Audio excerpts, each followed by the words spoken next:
Okay, so welcome to video 3. In this one we're going to be talking about a different kind of spin. It's side spin. So instead of going forwards or back, which is what videos 1 and 2 covered, we're going to be talking about going left and right, which can be useful, again, playing position, getting on your next shot and going through the rack. The thing to be careful of, and the thing most people find hard to get their head around and understand, is that when you play a shot going forward, so straight into a pocket like this, if I play right away with right hand side, say for example, most people will think the ball will go right, and it actually goes left. So the right hand spin will take the ball to the left, and similarly if you play with left hand side, sorry, just get it straight, if you play with left hand side, that is going to kick to the right, actually, because it's dead straight. You have to play it a bit more forcefully. If your left goes to the right. So the main things to take from this are left is right and right is left. If you're playing left and right hand side spin, normally that will be accompanied by top spin or backspin. So we know that top spin is played with 12 o'clock. So you play 12 o'clock on the cue ball like a clock face. And if you're playing forwards and you play top spin and you need to go left, you play it with top and right. And the cue ball will go left, but it will also follow. The way to do this is to play the same way. You need to go forward. So first you go to 12 o'clock on the cue ball, and then you need to go to the left. So say for example our next positional shot was here, but we had all these in the way. All these in the way. So you can't come backwards, because that'll leave the cue ball here, no clear path.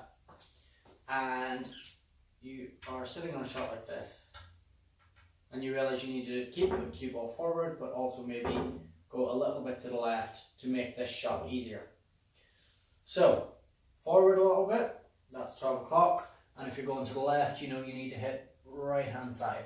So instead of 12 o'clock, what you do is you go 12 o'clock first, and then imagine a spot about 1 or 2 o'clock on the cue ball, and you just hit that, and it just brings it that little bit closer to the next shot so that you can continue.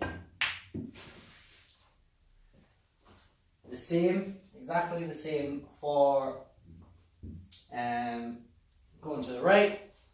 You pick 12 o'clock on the cue ball, maybe first, and then after that you go to about 10 o'clock and keep staying straight on me. Because it's a straight in shot, you have to really kind of force this. There you go.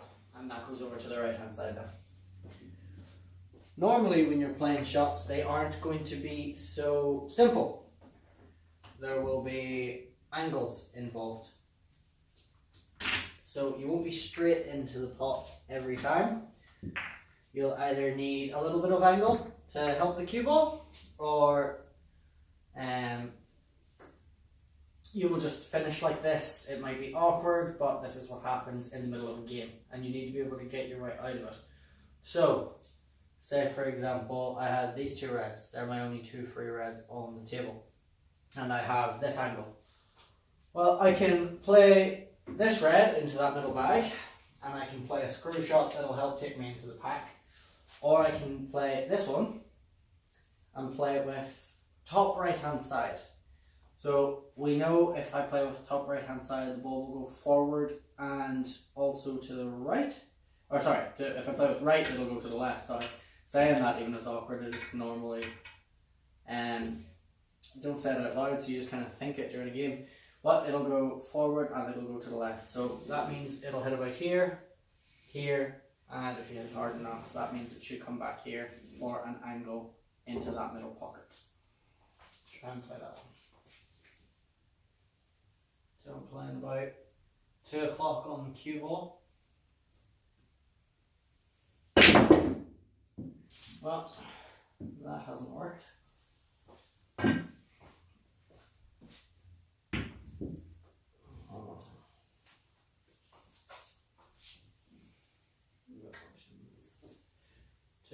Around.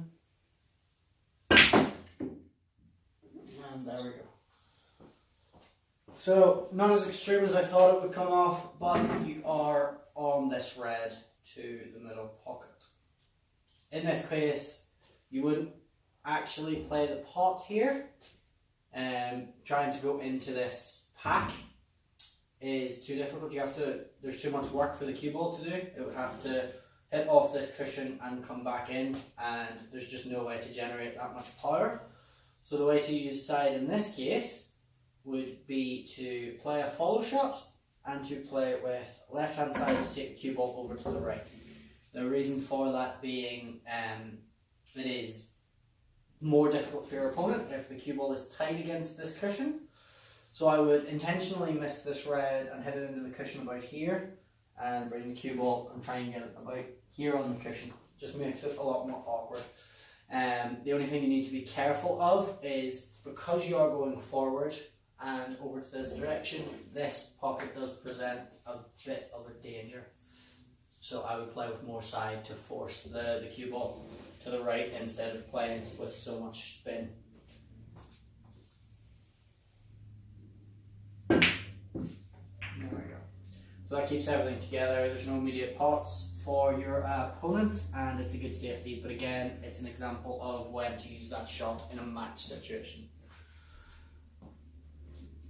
And I'm just going to go straight into these with a follow shot because it's fun.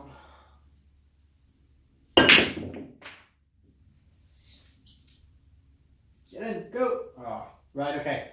So, just to add a little bit of content to this video because it's quite a short one, I will just play a position and kind of talk my way through what I'm doing during a game. So if this was a match, I'll talk my way positionally through using what I've taught so far. So the 4 different types: backspin, topspin, top with left and top with right hand side.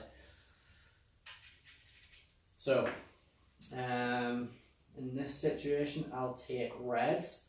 One, there's only 5 on the table, and secondly, they're actually spread out a lot more evenly. You do have this yellow over the pocket, but that won't be much of a threat, and you do have this yellow tight against that cushion, so it does actually make more sense to take reds in this situation.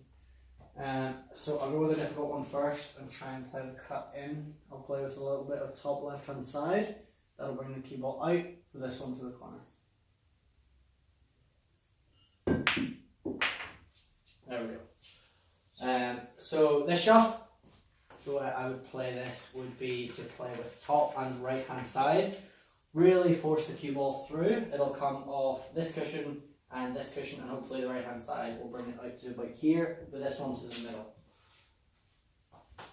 Really have to try and force this around on this table. Okay, so that hasn't really taken, but you can see the idea.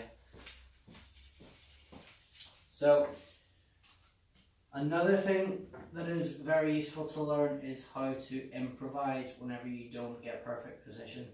I can just about see the edge of this red in the middle here.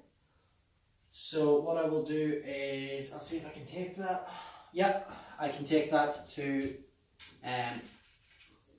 this middle pocket here, and I will play with top and right hand side and play it quite firmly. The reason being the cue ball will come down, hit this cushion, and hopefully come back up and leave me in this gap. If it does fall a bit short, I've got that one to the corner, so I'll try and do that one just now.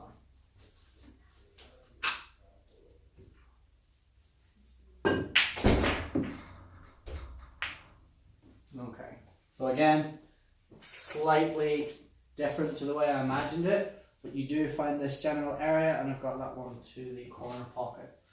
What I will do here is I'll play with top right hand side, take this one to the left corner, and what will happen there will be, because of the angle, the cue ball will come to the right, and it will end up on this one to that middle pocket. There we go. Wow. Left myself a bit tight just there. That's what it does go. Sometimes it's useful if you pick out the place you need to hit the object ball, in this case the red, to try and get it into this middle pocket. And what I'll do is I'll just hit with middle and let or just a little bit of top actually, and let the cue ball drift over to about here for the black to that corner. It leaves me a long shot on that black, but it'll be worth it if I can finish the rack. There we go. So I've actually went on a little bit further.